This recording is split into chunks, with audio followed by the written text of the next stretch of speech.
आणि ईशांकाचं फिडिंग बंद करताना मला कोणत्याही मेडिसिनचा यूज करावा नाही लागला।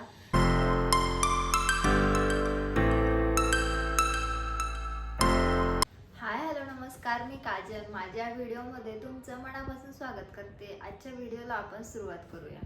तर ईशांकाचं फिडिंग मी कसं बंद केलं तर त्याच रिलेटेड हा व्हिडिओ असेल। व्हिडिओ शेवटपर्यंत नक्की बघा। चॅनलवर नवीन असाल तर लाईक शेअर सबस्क्राईब करायला विसरू नका। तर आपला आजचा व्हिडिओ आपण सुरू करूया। फीडिंग कधी बंद करायचं हा प्रत्येकीचा वैयक्तिक प्रश्न आहे, तर त्यांनी आपल्या आपल्या ह्याच्याने सोडवलं पाहिजे। कोणी 2 वर्षापर्यंत देतं, मी जनरली ऐकले 2 वर्षापर्यंत ते फीडिंग चालू असतं। माझं म्हणणं आहे 1 वर्षानंतर बऱ्यापैकी ते कमी केलं पाहिजे। 6 महिने झालं की सॉलिड जर्नी स्टार्ट करतो आपण। ईशांकाचं फीडिंग मी 14व्या महिन्यापासून सुरुवात केलेली, म्हणजे खूप कमी केलेलं। तर मी 16व्या महिन्यामध्ये तिचं फीडिंग बंद केलंय।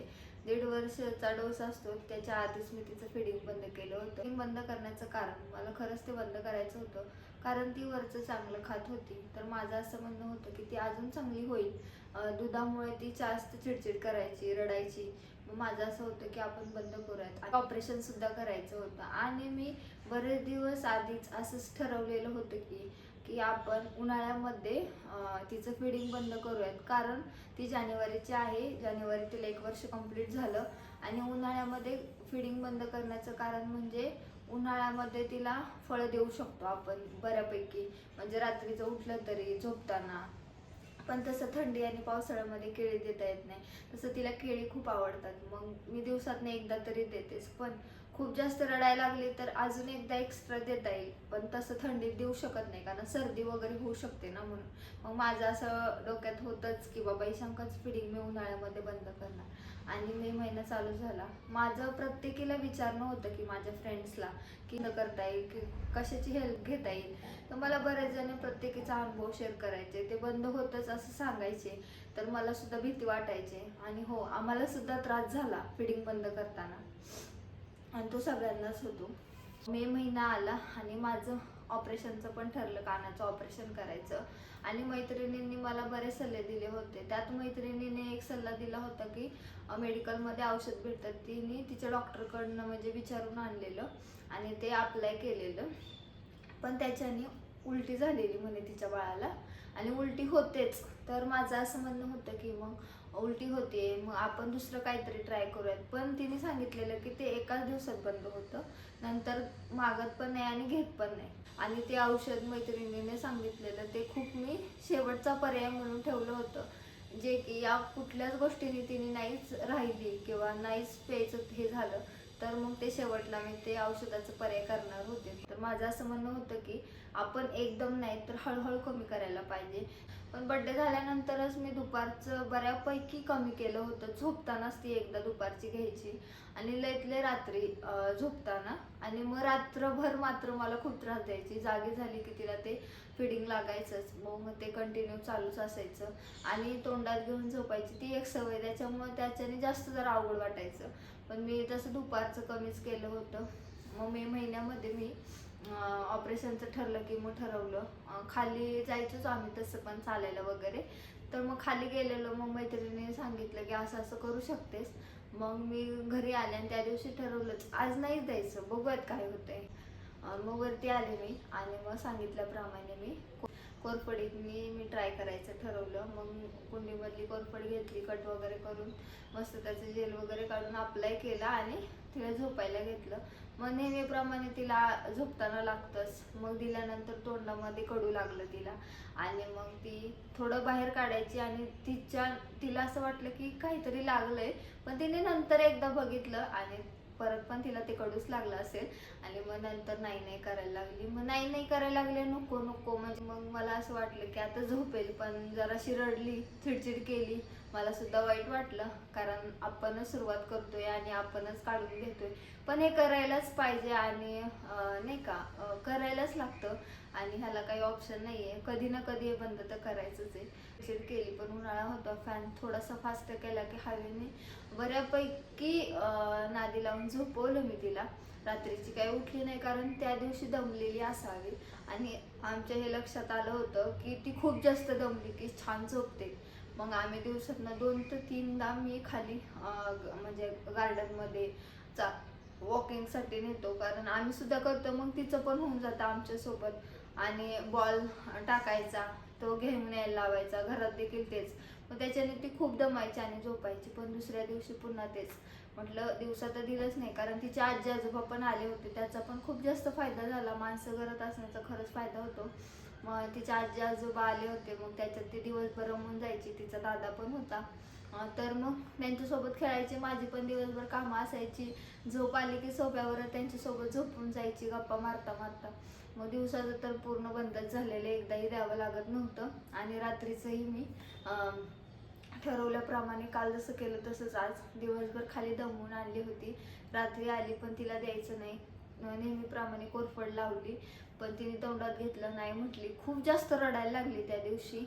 आणि मग तिचे बाबा किचनमध्ये हवा येते खूप जास्त, आणि पश्चिमेकडून छान हवा येते, माहितीच असेल.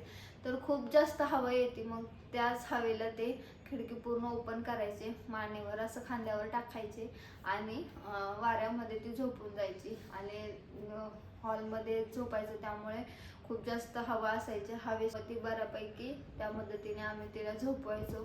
रात्रीची उठायची, मग रात्रीची उठायची म्हणून मी तिच्यासाठी आधीच तिच्या आवडीचे गोष्टी आणून ठेवल्यात. आता बंदच करायचे म्हटल्यावर द्यायचंच नाही, किती पण रडली तरी द्यायचं नाही.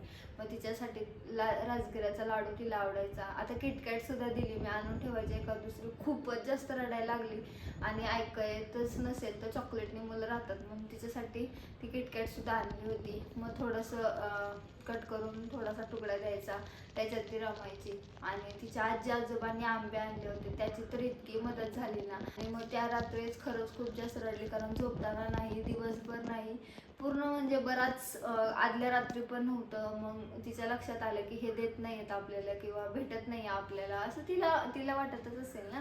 आणि मग ती रात्री 2-2:30ला उठून खूप जास्त रडली.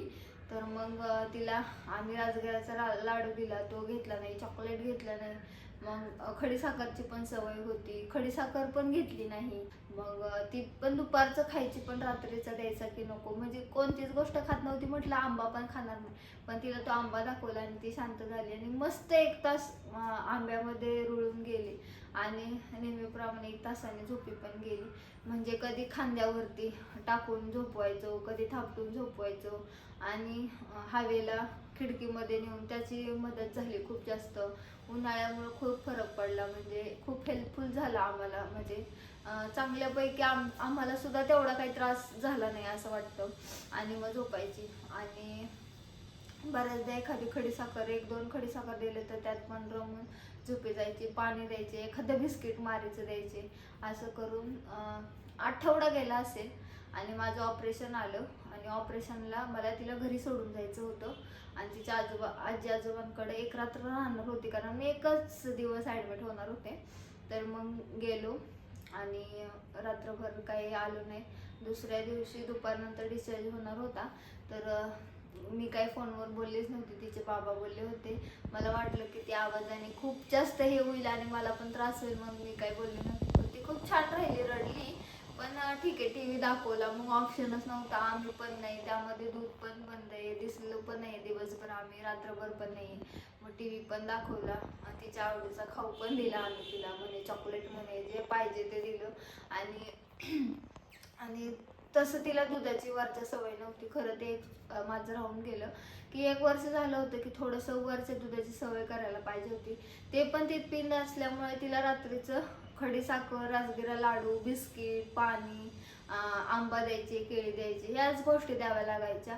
असं बॉटलमध्ये टाकून दूध देण्याचा पण प्रयत्न केला, पण तिने ते घेतलं नाही, कारण तिला सवयच नव्हती.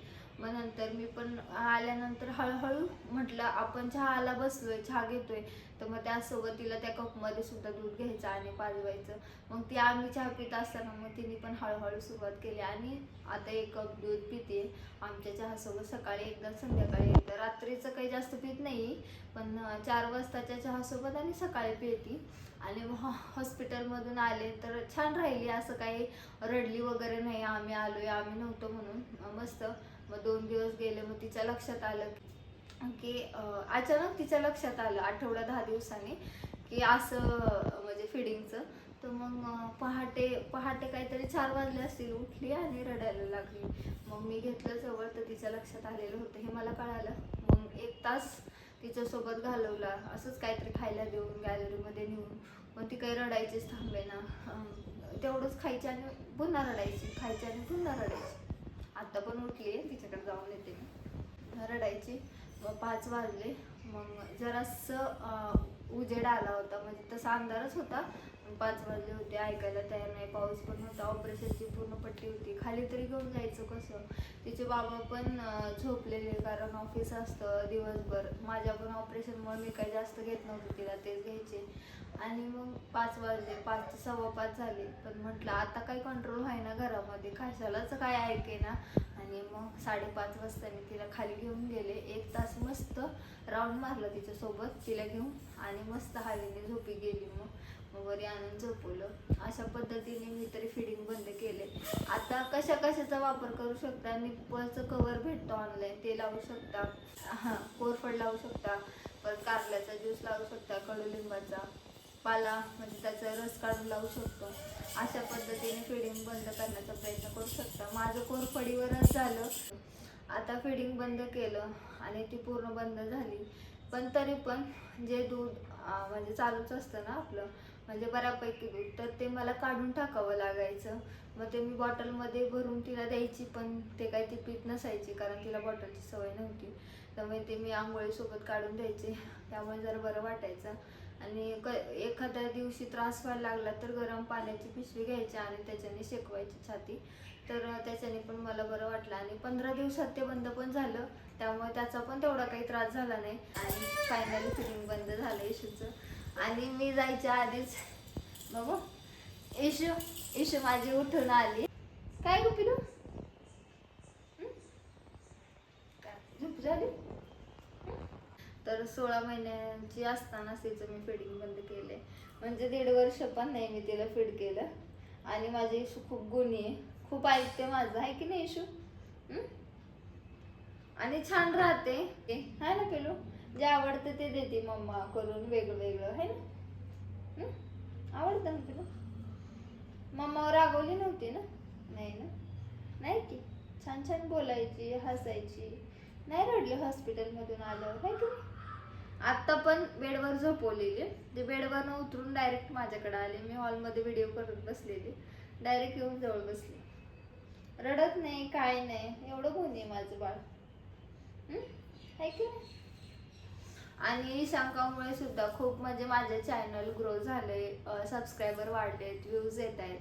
तिचा मी आंघोळीचा व्हिडिओ टाकलाय, त्याला तर खूप जास्त व्ह्यूज आलेत. आणि खरंच चॅनल सुद्धा ग्रो झाले. तर खरंच सगळ्यांना थँक्यू सो मच. आणि ईशांकामुळेच मी माझं चॅनल चालू केलं होतं. मला खरंच खूप दिवसाआधी चॅनल चालू करायचं होतं, पण ईशांका झाल्यानंतर, तिचं बारसं झाल्यानंतर ठरवलं की आत्ता आपण करूयात, करायलाच पाहिजे. आणि मला आवड सुद्धा होती, म्हणूनच हे चॅनल चालू केलेलं. आता ते कधी मॉनिटाईज होईल, कम्प्लीट त्यांचा क्रायटेरिया होईल तेव्हा होईल. पण माझं चालूच असतं व्हिडिओ टाकणं. डेली शॉर्ट टाकत असते मी, लॉंग व्हिडिओज जरा अधूनमधून येतात, जास्त येत नाही, तेवढं टाईम पण भेटत नाही. पण आवड आहे म्हणून करते मी. तर असंच मला सपोर्ट करा. तर असं होतं आजचं व्हिडिओ आवडला असेल तर लाईक, शेअर, सबस्क्राईब करायला विसरू नका. भेटूया अशाच नवीन व्हिडिओसोबत. तोपर्यंत बाय, टेक केअर.